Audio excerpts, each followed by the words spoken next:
All right, so first of all, I'd like to get a general idea of what you do, where you work. Okay. I work for the Department of Defense in the Defense Information Systems Agency, and I work right now in an organization called Standards Engineering. My main area of work in the 15 years I've worked for DoD has been in data administration and data management. Okay. And in the agency that I work for and the type of work I've done, it's mostly involved an effort to enable more systems in the Department of Defense to communicate more easily with each other. So system interoperability at the data level. And right now I'm working also on a NATO assignment where I do similar things for NATO, which is, as you may know, is a military alliance with the U.S. and a number of European nations. Okay. What kinds of interesting duties does that entail? I know you go out of the country sometimes. What do you do when you go to Brussels and other places like that? Okay.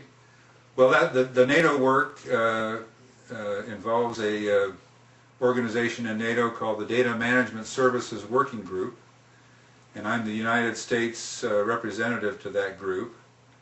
And 3 times a year we have meetings over in Europe, and the nations who are members of NATO send representatives to those meetings.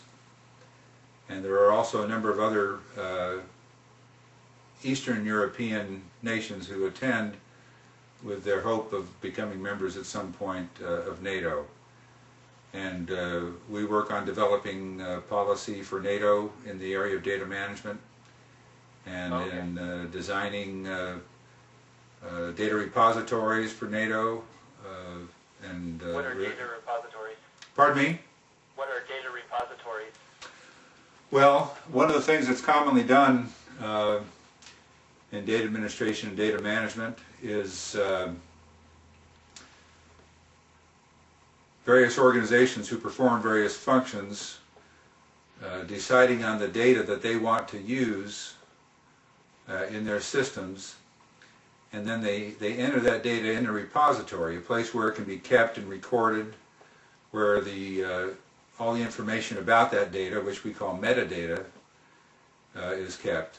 And then others who want to do similar functions can go in and look at the data that's in that repository and use the same data, which would enable their systems to communicate with the systems that are already using the data that's in the repository.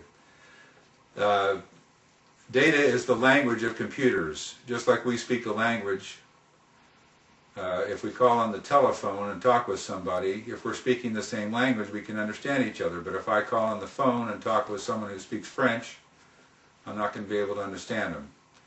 And the data that systems use is like the language we use. They can have all kinds of fancy technology, but if they don't speak the same language, they won't be able to communicate. And different systems don't only differ between countries, they differ widely within the country, is that correct? Absolutely. The reason that I'm doing what I'm doing in DoD is that the Department of Defense, which is a huge organization, has thousands of computer systems, most of which are developed independently. They're not designed, when they're developed often, to communicate with other systems. They're just designed to certain specifications to perform the functions that that organization wants to perform. What happens, though, is that later on, one organization has to get together with another one, especially in a theater of battle or operations.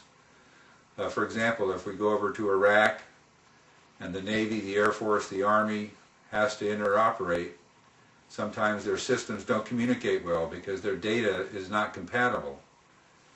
And so our goal is to find ways to make those systems interoperable. And in my case, we're talking again about what we call the data level. In other words, if they have a certain piece of data to describe some information in one system, but a different system describes that same information but using different data, then they're going to have problems when they try and communicate. And so the goal is to find ways to facilitate what we call interoperability between those systems. Okay. You did start out in database administration. Where did you go to school? What kind of education did you get, and how did your career lead to where you are right now? Okay. Well, I got my bachelor's degree in 1975. Back at that time, the term information technology didn't really even exist. There were no home computers. There were some computers, but they were machines as big as a bedroom, and only a select group of mathematicians and electronic engineers knew anything about them. And but in any case, I got my bachelor's degree in English in 1975. I originally had chosen that major as a pre-law major, but decided during my senior year I wasn't going to go into law. So I ended up eventually, not too long after that, going into a family business that my father already had, and my sister and I started working with him. Completely non-technology related, really. It was an oil recycling business, and so I worked in that for quite a while. Preparedness supplies? Pardon me? Emergency preparedness supplies? That's right. We also had food storage and emergency preparedness products we sold as kind of a sideline, but the oil recycling was our primary financial generator, money generator. But in any case, and even when we ran that business, we had no computers in the office, just manual bookkeepers and those kinds of things.